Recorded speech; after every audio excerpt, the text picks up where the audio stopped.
खबर शामिल करते हैं। मेहर मोहम्मद आसम की रिपोर्ट के मुताबिक पाकिस्तानी शोबिज़ इंडस्ट्री की दिलकश अदाकारा हानिया आमर बेहतरीन फनकार होने के साथ साथ एक दिलचस्प कंटेंट क्रिएटर भी है। हानिया अपने मदाहों को तफरीह फराहम करने का कोई मौका हाथ से नहीं जाने देती। इसी सिलसिले को कायम रखने के लिए अदाकारा इंस्टाग्राम पर वीडियो या तस्वीर की सूरत में मुख्तलिफ पोस्ट शेयर करती रहती हैं। अपने ड्रामा सीरियल कभी मैं कभी तुम में शर्जीना का किरदार निभाकर पाकिस्तान समेत भारतीय मदाहों का भी दिल जीतने वाली अदाकारा ने मदाहों से अपने ब्रेकअप की वजह शेयर कर दी। हानिया आमर ने इंस्टाग्राम पर एक रील शेयर करते हुए मदाहों को बताया है कि उसके ब्रेकअप की मुमकिन वजह क्या थी।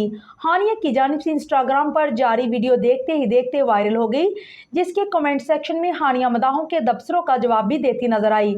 इंस्टाग्राम पर जारी वीडियो में अदाकारा हानिया आमर की जानिब से लिखा गया है कि मैंने उसे इसलिए छोड़ दिया क्योंकि वो अपने दाढ़ी मंडवा कर आया था।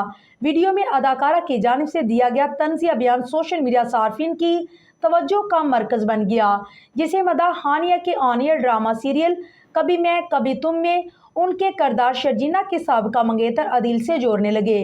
वीडियो को कमेंट सेक्शन में हानिया आमर के मदाहों ने अदाकार अमाद अरफानी की जानिब से नभाए जाने वाले किरदार अदील को आड़े हाथों लेते हुए उन पर तंज के तीर चलाना शुरू कर दिए।